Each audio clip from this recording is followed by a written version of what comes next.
Myself Manoj Sharma, and today's science class we will discuss the 8th class chapter, that is sound, chapter 13 sound. सबसे पहले हम बात कर दें कि व्हाट इज साउंड। जैसा कि चैप्टर का नाम गिवन है कि साउंड क्या होती है।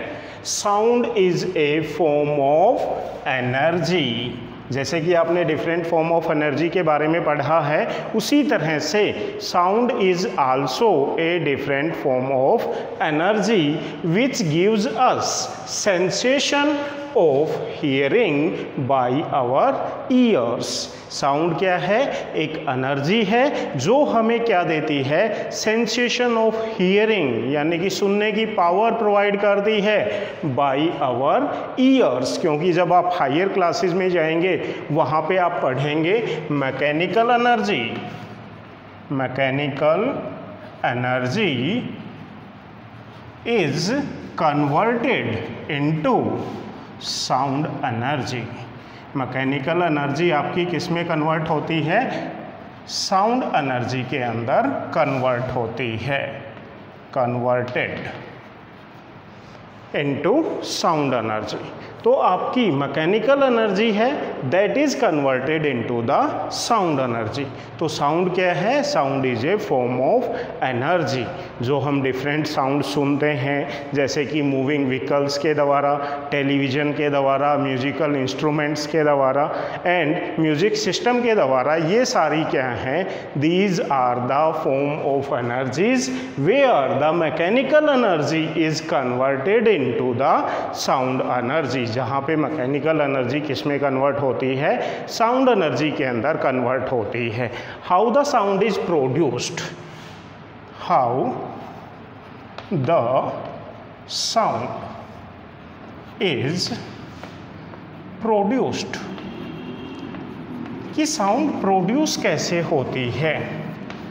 साउंड को प्रोड्यूस करने के आप डिफरेंट वेज देखते हैं जिनके द्वारा साउंड प्रोड्यूस होती है, जैसे प्लंकिंग,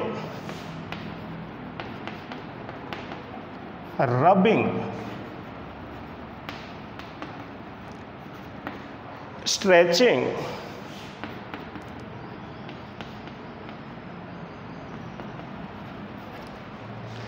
और इसके अलावा ब्लोइंग एयर,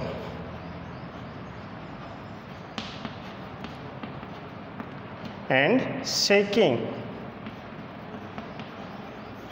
एक्सेट्रा। इन सब के द्वारा हम साउंड को प्रोड्यूस करते हैं। लाइक प्लंकिंग, जैसे कि आपने देखा होगा कि हम क्या करते हैं, जो गिटार है, सितार है, उसकी वायर्स को प्लंक करते हैं, दे प्रोड्यूस द साउंड, वो साउंड को प्रोड्यूस करते हैं। रबिंग, किसी भी चीज़ को हम दूसरी चीज़ पे रब करते हैं, that also produces the sound. Stretching, खींचने से, that is also produces the sound. जैसे कि हम रबड़ बैंड को स्ट्रेच करके एकदम से छोड़ देते हैं, या आपने देखा होगा रबड़ की किसी भी लेयर को, मेम्ब्रेन को हम स्ट्रेच कर देते हैं और उसके ऊपर हम प्रेशर डालते हैं, that it produces the sound. Blowing air in the wind instruments, जैसे कि आपने देखा होगा शहनाई, इसके अंदर हम क्या करते हैं? एयर को ब्लो करते हैं। और mouth organ, that also produces the sound. उसके अलावा शेकिंग, जैसे कि आपने देखा होगा जो हिलाने वाले बच्चों का जो खिलौना होता है उसको शेक करते हैं, हिलाते हैं, that also produces the sound. इन सब के कारण आपकी क्या होती है? साउंड प्रोड्यूस होती है। This sound is produced by the vibrations. ये साउंड आपकी किसके कारण प्रोड्यूस होती है? वाइब्रेशंस के कारण प्रोड्यूस होती है। अब बात करते हैं कि वाइब्रेशन क्या होता है। Vibration is a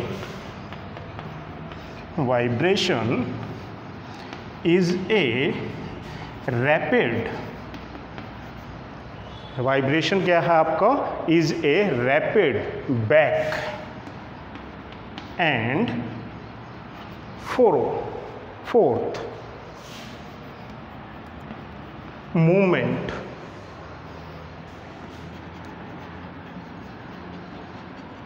of an object। किसी भी ऑब्जेक्ट का rapid back and fourth movement about it's main position. About it's mean position, अपनी मीन पोजीशन पे is called the vibration.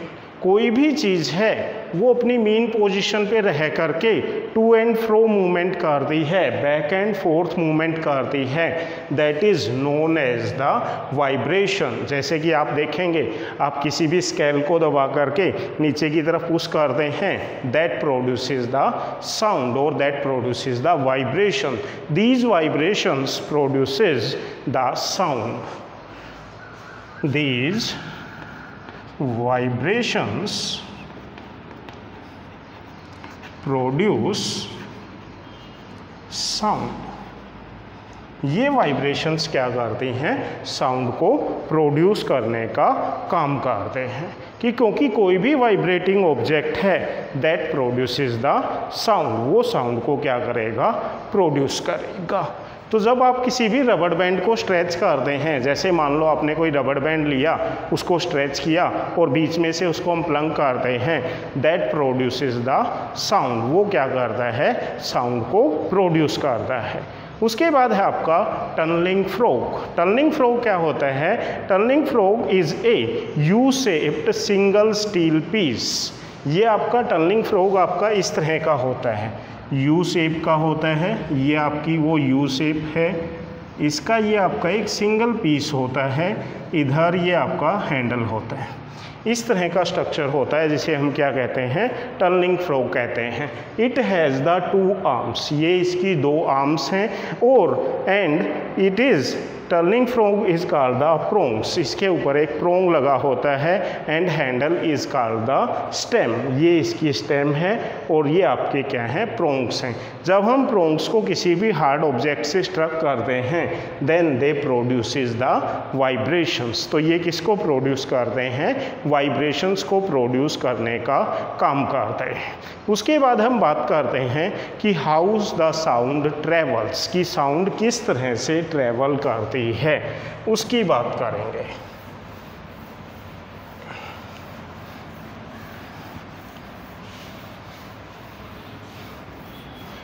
How the sound travels.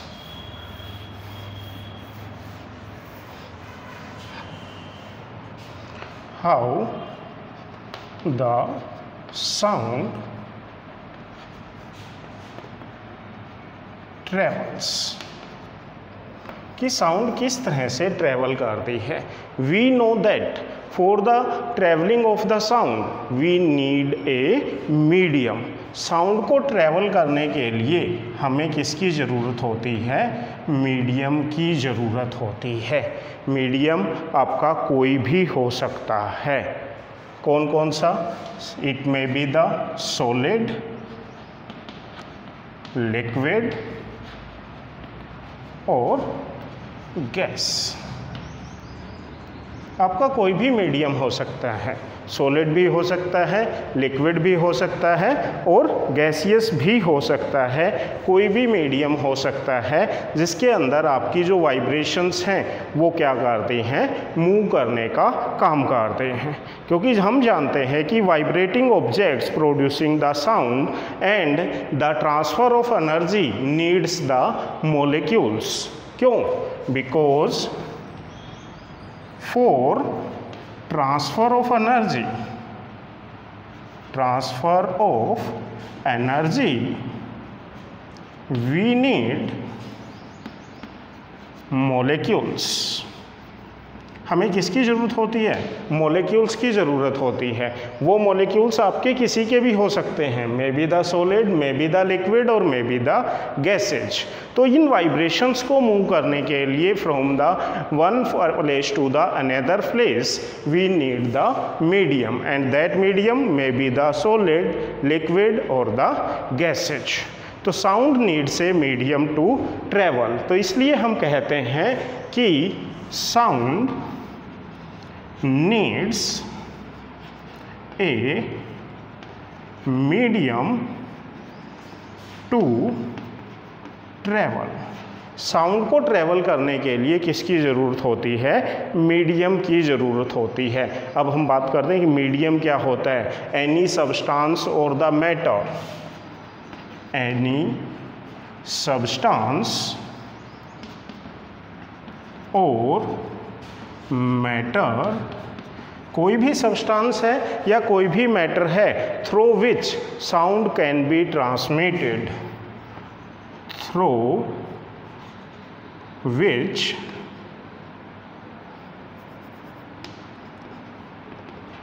sound can be transmitted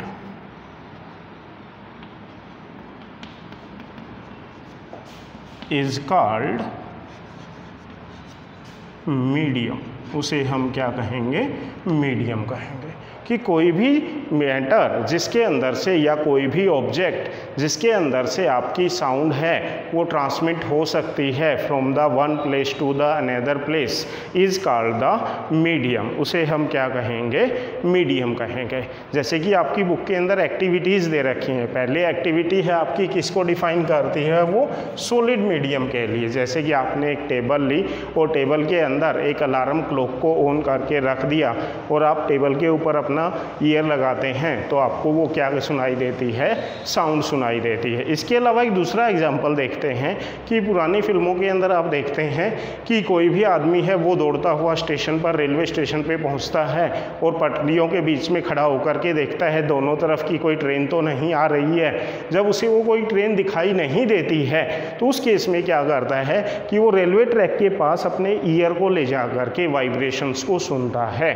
क्यों? क्योंकि the vibrations move very fast through the solids. तो जिसके कारण अगर उसमें कोई वाइब्रेशंस है तो उसको पता लग जाता है कि आसपास कोई ट्रेन है वो मूव कर रही है on that track. So the sound can travel through the solids. Liquids के केस के अंदर हम बात करें तो लिक्विड के केस के अंदर हम क्या करेंगे? कोई भी आपका साउंड प्रोड्यूसिंग टॉय है उसको आप लेंगे, एक पॉलीथीन बैग के अंदर उसको टाइटली पैक करेंगे और ऑन करके उसको बैकेट के अंदर, पानी के भरी हुई बैकेट के अंदर डिप कर देंगे तो आप देखेंगे कि you have to hear the sound, कि आपको साउंड सुनाई देती है। It means sound can travel through the liquid, कि साउंड है वो लिक्विड के अंदर से भी ट्रैवल करती है। लेकिन इसके अलावा अगर हम गैसीय स्टेज की बात करें तो हमारे बीच में जब दो आदमी आपस में बात कर रहे होते हैं they can talk with each other because the sound travels through the air. तो साउंड एयर के अंदर से भी पास थ्रू करती है जिसके द्वारा वो दोनों आदमी एक दूसरे से बात कर सकते हैं। तो sound can travel through the gases. तो ये आपके मीडियम हैं और ये आपके 3 मीडियम्स की हमने एक्टिविटी भी आपकी बुक के अंदर दे रखी है, एक्टिविटी 2, एक्टिविटी 3 एंड एक्टिविटी 4, जिनके अंदर आपको सॉलिड, लिक्विड और गैसेस के बारे में बताया गया है। उसके अलावा आपका आता है कि sound can not travel through the vacuum, कि साउंड है वो आपकी वैक्यूम के अंदर से ट्रैवल नहीं कर सकती। उसके बारे में हम बात करते हैं। क्या है वो एक्टिविटी? उसको देखते हैं। That sounds can not travel through the vacuum.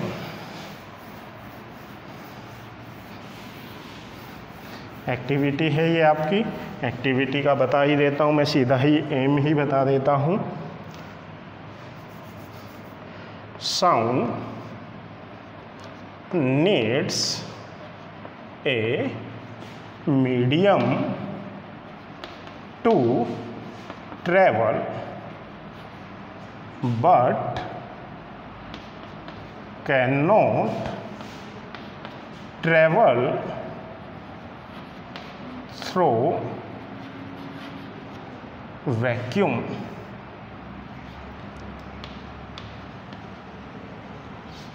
कि साउंड को ट्रैवल करने के लिए एक मीडियम की ज़रूरत होती है।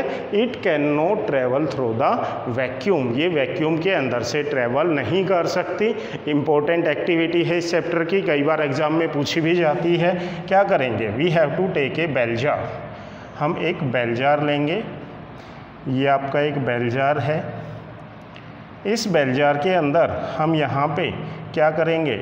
एक इलेक्ट्रिक बेल को यूज़ करेंगे। ये आपकी इलेक्ट्रिक बेल है। यहाँ पे ये आपका हैमर है, ये इसके ऊपर हैमर लगा हुआ है आर्मेचर पे, ये आपका गोंग, ये है आपका, और यहाँ से ये नीचे से आपका क्या कर देते हैं, इसको क्लोज कर देते हैं। इसकी 2 वायर्स हैं, एक वायर ये है आपकी, एक वायर आपकी इस पॉइंट से जाती है, और यहाँ से इसको हम वाल लग के द्वारा, कॉर्क के द्वारा इसको बंद कर देते हैं। Here is a vacuum pump, यहाँ पे आपका एक वैक्यूम पंप लगा देते हैं इस पॉइंट के ऊपर, और it is connected with A battery. इसको हम क्या करेंगे, यहाँ पे एक बैटरी जो है जिसके 2 टर्मिनल्स होते हैं, one is the positive terminal and second one is the negative terminal. एक को इससे कनेक्ट कर देते हैं, एक को इससे कनेक्ट कर देते हैं। This one is the positive terminal और this one is the negative terminal. यहाँ पे हम क्या करते हैं, एक स्विच लगा देते हैं की तो जैसे ही हम इस स्विच को ऑन करते हैं, ये आपका स्विच ऑन होगा, व्हाट विल यू हियर, कि आप देखेंगे कि हैमर है that is strike with the gong, कि हैमर है वो स्ट्राइक करता है गोंग के साथ, and we are able to hear the sound, हमें साउंड सुनाई देती है। कि जब आपकी ऑन कंडीशन है, ऑन कंडीशन में, इस सिचुएशन में sound is can be produced and we are able to hear, जब हमें साउंड सुनाई देती है। दूसरी कंडीशन में क्या करते हैं, ये फर्स्ट कंडीशन है। सेकेंड कंडीशन में हम क्या करेंगे, we start this vacuum pump, हम इस वैक्यूम पंप को, जो आपने यहाँ पे वैक्यूम पंप लगाया है, इस वैक्यूम पंप को ऑन कर देते हैं। ये वैक्यूम पंप क्या करेगा, एयर को बाहर निकालना शुरू कर देगा। जैसे ही आपकी एयर बाहर निकलना शुरू होगी, the sound becomes low, sound क्या होती चली जाएगी, लो होती चलाई जाएगी। And when the whole air is removed from the bell jar, जब पूरी एयर आपकी रिमूव हो जाती है, बाहर निकल जाती है, then we can see the hammer is striking with the gong, कि हैमर है वो गोंग के साथ स्ट्राइक कर रहा है, but we are unable to hear the sound, हमें साउंड सुनाई नहीं देती है, because there is no medium to transport और the transmitted the sound to up to our ears, क्योंकि हमारे ईयर्स तक एयर साउंड को ट्रांसमिट करने के लिए वहाँ पे कोई भी नहीं है।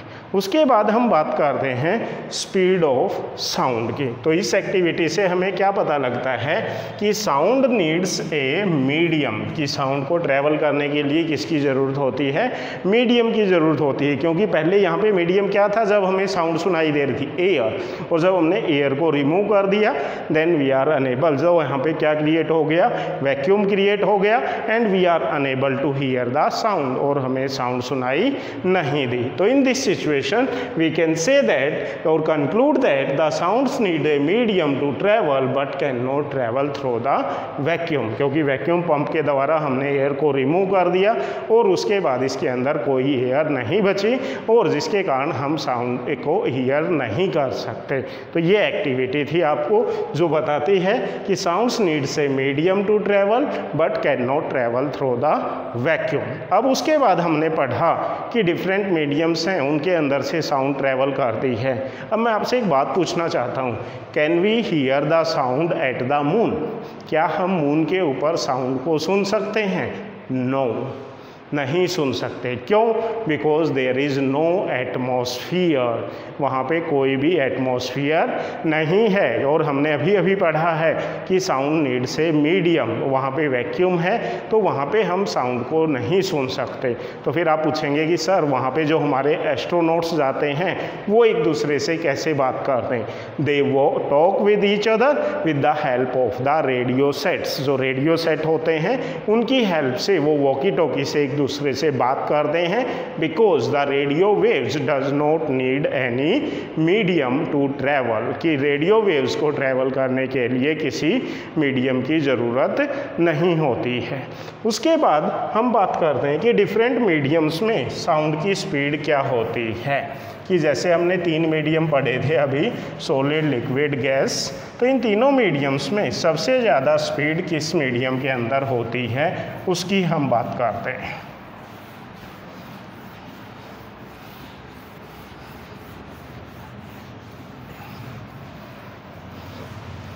अगला टॉपिक है हमारा speed of sound in different mediums. अलग अलग मीडियम के अंदर साउंड की स्पीड क्या होती है, अलग अलग होती है। तो इसके लिए सबसे पहले आपको पता होना चाहिए कि साउंड ट्रेवल्स फास्टेस्ट, ये आपका किस पे डिपेंड करता है, it depends upon the nature and the density of the medium. किस पे डिपेंड करेगा, it depends upon the nature and density of medium. तो ये आपके इन दो फैक्टर्स पे डिपेंड करता है, एक उसके नेचर के ऊपर और दूसरा डेंसिटी ऑफ मीडियम के ऊपर। तो हम अन्य 3 मीडियम पढ़े थे, सॉलिड, लिक्विड और गैस। तो दोनों के बारे में हम बात करें तो साउंड की जो स्पीड है, speed of sound, speed of sound, speed of sound की हम बात करें तो स्पीड ऑफ साउंड है हमारी जो सबसे ज़्यादा किसके अंदर होती है, सॉलिड्स के अंदर। Solids have the greatest speed of the sound then into the liquids, फिर इसके बाद देन इनटू द गैसेज। तो गैसेज के अंदर आपकी क्या होती है, स्पीड है वो लिस्ट होती है और सबसे ज़्यादा किसके अंदर होती है, सॉलिड्स के अंदर होती है। तो गैसेज के अंदर जैसे कि हम बात करें एयर के अंदर हम स्पीड की बात करें, जैसे एग्जांपल है गैस का एयर के अंदर आपकी स्पीड होती है that is 340 metre per second. Liquid की हम बात करें तो लिक्विड के अंदर हम बात करें कि जो आपका वाटर है, वाटर के अंदर इसके अंदर स्पीड होती है आपकी 1498 मीटर पर सेकेंड। और सॉलिड की हम बात करें तो सॉलिड के अंदर जो आपका स्टील होता है, सॉलिड के अंदर किसका एग्जाम्पल है आपका, स्टील के अंदर जो आपकी साउंड की स्पीड होती है that is 5960 metre per second. तो आप सारे फिगर्स ये आपके सामने हैं, सॉलिड का भी, लिक्विड का भी और गैस का भी। तो आप इन तीनों के अंदर देख सकते हैं कि किसके अंदर सबसे ज़्यादा स्पीड है।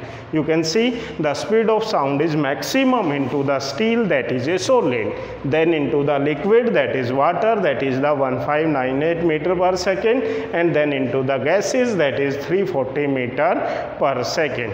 तो आप देखेंगे कि यहाँ पे डिफरेंट स्पीड्स हैं, वो आपके अलग अलग मीडियम के अंदर आपकी साउंड की स्पीड क्या होती है, अलग अलग होती है। उसके बाद है आपकी some terms related to the sound, क्योंकि आप साउंड के बारे में जानते हैं कि sound is a form of energy and it travels in the form of the waves, कि ये वेव्स की फॉर्म में चलती है। तो वेव्स आपकी क्या होती हैं, waves are characteristic by the basic 3 quantities that is the frequency, amplitude and time period. तो अब हम अगली बात करेंगे that is the terms related to the sound waves. The next topic is the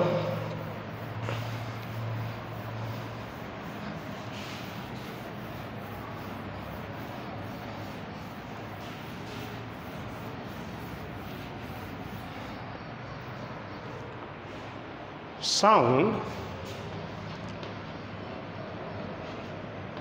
travels in the form of waves, कि जिस तरह से आपने देखा होगा कि पानी के अंदर जिस तरह से आपकी इस तरह से वेव्स प्रोपोगेट करती हैं, तो साउंड भी आपकी क्या करती है, वेव्स की फॉर्म में ट्रेवल करती है from the one place to the another place. तो वेव्स हैं they are characteristic by the 3 basic quantities. Wave की 3 बेसिक क्वांटिटीज़ होती हैं, कौन कौन सी, frequency, amplitude and the time period. कौन कौन वेव की 3 बेसिक कैरेक्टरिस्टिक्स कौन सी होती हैं, बेसिक 3 क्वांटिटीज़ कौन कौन सी है, सबसे पहली है आपकी that is frequency.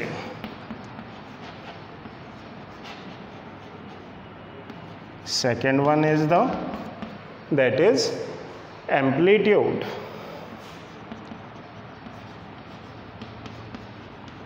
and the third one is that is the time period।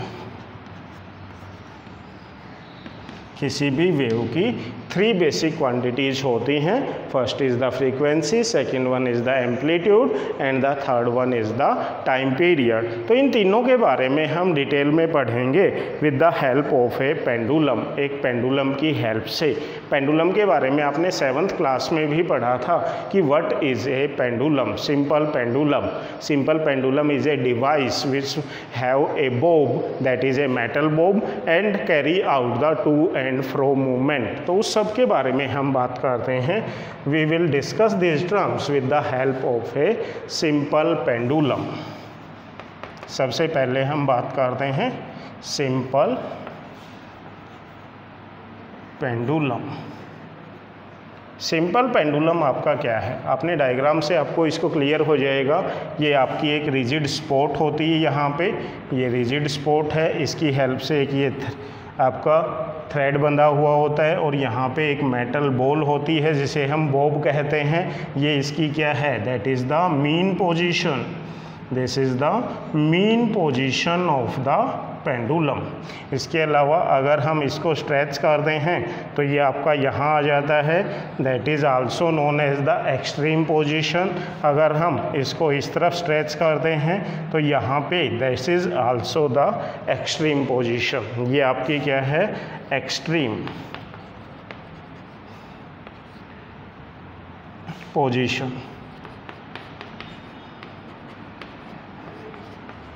ये आपकी एक्सट्रीम पोजीशन है और ये आपकी क्या है, mean position.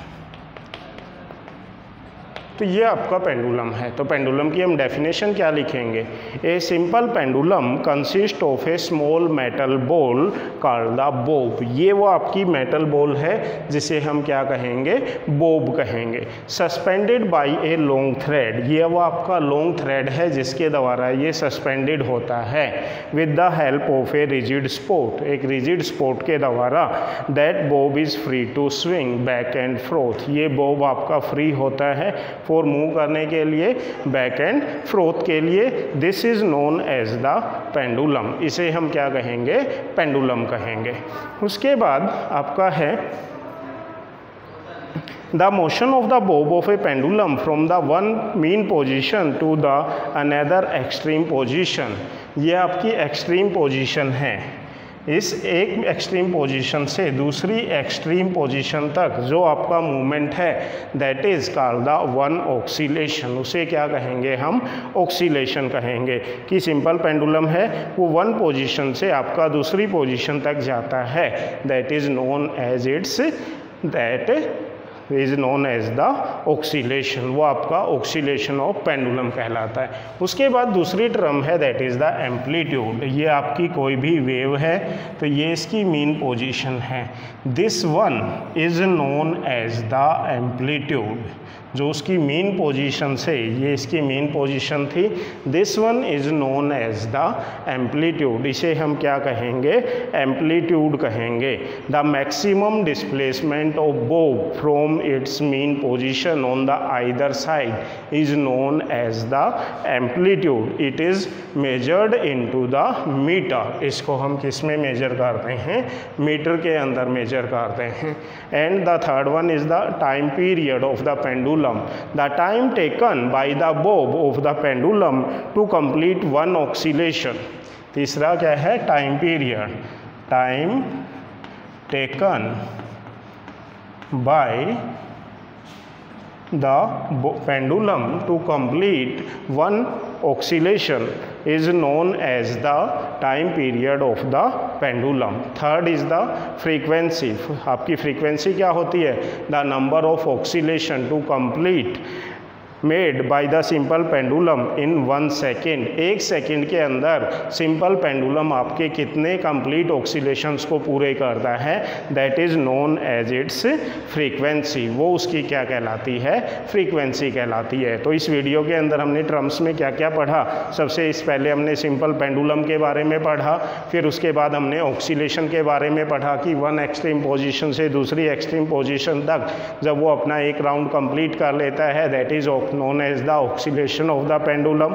Then the amplitude, the mean position से एक्सट्रीम पोजीशन तक का जो डिस्टेंस होता है, that is known as the amplitude. And the time period to time taken by the bob of the pendulum to complete one oscillation is known as its time period. Frequency की हम बात करें तो frequency होता है the number of oscillation completed into the 1 second. तो ये सारी आपकी टर्म्स थे related to the sound wave, sound wave से रिलेटेड। इसके बाद का जो टॉपिक है वो हम डिस्कस करेंगे नेक्स्ट वीडियो के लिए।